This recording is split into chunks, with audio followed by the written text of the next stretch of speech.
మామగారు మీ పేరేంటి? అప్పలార్స్ అండి. ఇదేనా మీ ఇల్లు? మాదే అండి. లెవెల్ అయిపోతున్నారా? బాగోలేదు, సగం కట్టి వదిలేసారా?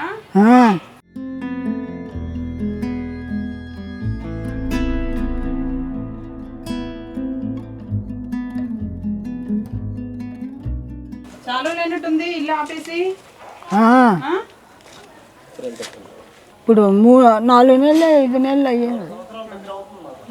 4 సంవత్సరాల టీడీపీ గవర్నమెంట్ ఉండేటప్పుడు కాలనీ ఇచ్చారు. ఆ తర్వాత గవర్నమెంట్ మారిపోగానే దాన్ని అలా వదిలేసారు. ఆ తర్వాత గవర్నమెంట్ అది ఇన్కంప్లీట్గా ఉంది. గవర్నమెంట్ మారిపోయింది, ఇంకా ఈ పేమెంట్లు అవి పడలేదు, అలా ఉండిపోయింది.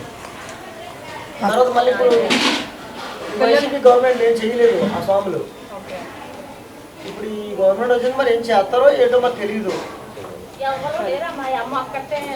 కాదమ్మా, మీకు ఎంతమంది పిల్లలు? 2 పుట్టారు, చచ్చిపోయారు. చచ్చిపోయారు? అయ్యో, మీ ఆయన? ఆయన లేడు, చచ్చిపోండి. మీ ఆయన కూడా చనిపోయారా? మరి ఇప్పుడు నువ్వు ఎక్కడ ఉంటున్నావమ్మా? అది వాళ్ళు ఇచ్చారు. వేరే వాళ్ళ ఇంట్లో ఉంటున్నావు. ఎంత రెంట్ ఎంత? అది అద్దెంత? అద్దెది లేదు, ఉత్తనే ఉంటున్నాను. సో ఆ ఇంట్లో ఉంటున్నావు అయితే నువ్వు? వాళ్ళే ఆదరించారు. భోజనం ఎక్కడ తింటున్నారు? అక్కడే. ఎవరు వండుతారు? నేనే వండుకుంటున్నాను. నువ్వే వండుకుంటున్నావా? దీనికి తలుపులు పెట్టేసుకుంటే నువ్వు ఇంట్లో ఉండొచ్చు కదా, కొంచెం గచ్చి చేసుకొని తలుపులు పెట్టుకుంటే సరిపోతుంది. మీకు ఎంతమంది పిల్లలు? ఒక్క పిల్ల. ఒకరితేనా? ఒక పిల్లకే 2 పుట్టారు. పుడితే మా అమ్మ పిల్లని తీసిపోయింది, చచ్చిపోయింది కదా, చనిపోయింది కూతురు. ఓకే. ఆ మనోడేమో మా అమ్మకాడ ఉన్నాడు. అవునా? మీ పాపకి ఏమొచ్చిందమ్మా?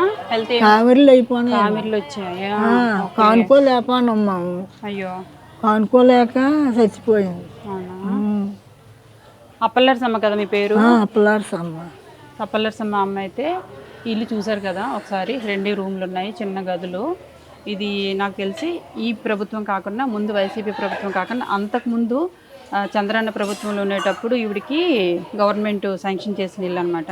సో సగం వరకు వీళ్ళు డబ్బులు ఉన్నంత వరకు కొంచెం ఏదో ఒప్పుకున్నంత వరకు అట్లా వేశారు. ఈలోగా గవర్నమెంట్ మారిపోయింది, వైసీపీ వచ్చింది. అప్పుడున్న ప్రభుత్వం శాంక్షన్ చేసిన ఇంటికి నెక్స్ట్ వచ్చే ప్రభుత్వం కంటిన్యూ చేయదు కదా. సో అదే అక్కడ బ్రేక్ అయింది. మళ్ళీ ఇప్పుడు గవర్నమెంట్ సేమ్ గవర్నమెంట్ వచ్చినా ఇప్పుడుది కాకుండా ఇప్పుడుదో కదా. సో ప్రాసెస్ అలా వెనక్కి వెళ్ళిపోయింది అనమాట. ఇప్పుడు ఇవిడ ఉండడానికి అయితే ప్రజెంట్గా ఇక్కడ చూస్తున్నారు కదా, ఈ ఇంట్లో ఉంటున్నారు. ఇక్కడ ఏంటంటే గచ్చులు లేవు, డోర్ లేదు, డబ్బులు లేవు. మెయిన్ ఉన్న ఒక కూతురు కూడా చనిపోయింది. ఉన్న మనవాళ్ళు కూడా వాళ్ళ నాన్నమ్మ ఇంటి దగ్గర ఎక్కడో బ్రతుకుతూ ఉన్నారు. ఈవిడైతే ఆ ఇంట్లో ఉంటున్నారు. సో పాపం ఈవిడ ఏమైనా వండుకున్నా కూడా ఉండడానికి కానీ దేనికి కూడా సరైన సదుపాయం లేకుండా ఈవిడ ఇబ్బంది పడుతున్నారు. సో కొంచెం ఏదైనా మనం కొంచెం అట్లీస్ట్ డోర్కో కింద గడుచుకో కింద పడుకోవడానికో మంచం వేసుకొని పడుకోవడానికన్నా మినిమం నీడ్స్ మనకు కొంచెం మనీ ప్లాస్టింగ్లు అవన్నీ పెద్ద బడ్జెట్ పెట్టి ఈవిడికి ఎక్కువ బడ్జెట్ నేను పెట్టాలని ఏం లేదు, కానీ కనీసం అవసరాలు తీర్చడానికంటే కుక్కలు వెళ్ళకుండా తను వండుకునేది తను తినేటట్టు చిన్న డోర్కి కింద గచ్చుకి మాత్రం నేను కొంచెం హెల్ప్ చేద్దాం అనుకుంటున్నాను. సో ఫస్ట్ అంతకంటే ముందైతే మా అమ్మకి తినడానికి మనం రేషన్ ఇద్దాము. రండి, తీసుకురండి.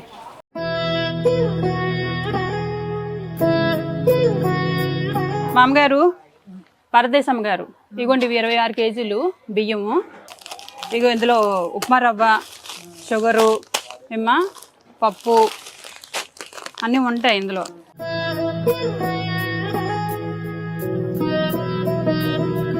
ఇవన్నీ మీకే వంట చేసుకోండి. ప్రజెంట్ ఉన్న ఇంట్లోకి అయితే పట్టుకొని వెళ్ళిపోండి. ఇగో తల్లి చీర పట్టుకోండి.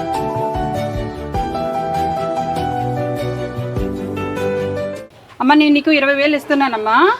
ఇది డోర్లు వేయించుకోండి ఫస్ట్, తర్వాత కింద గచ్చి వేయించుకోండి. సరేనా? గచ్చి వేయించుకున్న తర్వాత అప్పుడు మీ ఇంట్లో మీరే ఉండండి. ఆ పడిపోతున్న ఇంట్లో వండుకోండి, తీసుకోండి. ఓకే, 20,000 అవి. ఇగో ఇంట్లోకి వెళ్ళిన తర్వాత ఫస్ట్ ఇది మంచిగా నువ్వు ఇలాంటి ఇంట్లో ఉండాల్సిన దాని పాప నీకు అందరూ ఉండుంటే కనీసం చల్లగా ఉండాలని ఈ ఫ్రేమ్ ఉంచుకోండి, పెట్టుకోండి. సరేనా ఏమ్మా?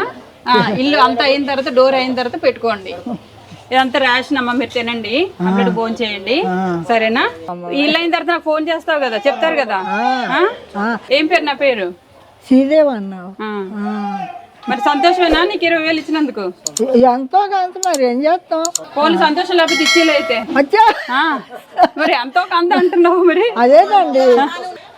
అలా కాదు అప్పలర్చుకుని నువ్వు వచ్చేదో నాకు చేస్తున్నావు అమ్మా, నేను చేసింది నువ్వు చేసేవు, నాకు ఎలా సంతోషంగా ఉందని చెప్పాలి.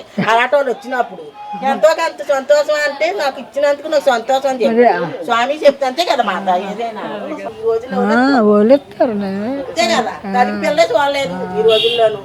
అంతే కదా మా స్వామి. బాగా చెప్పారు. మీ పేరేంటి? నా పేరు నాకు ఆయన మా వారే. మీ వారా? శివారా? సరే మరి చూసుకోండి అయితే. మీరు ఆ ఇంట్లోకి వెళ్ళి సంతోషంగా ఉండండి ఉన్నంత వరకు కూడా. సరే నేను వెళ్ళొస్తాను.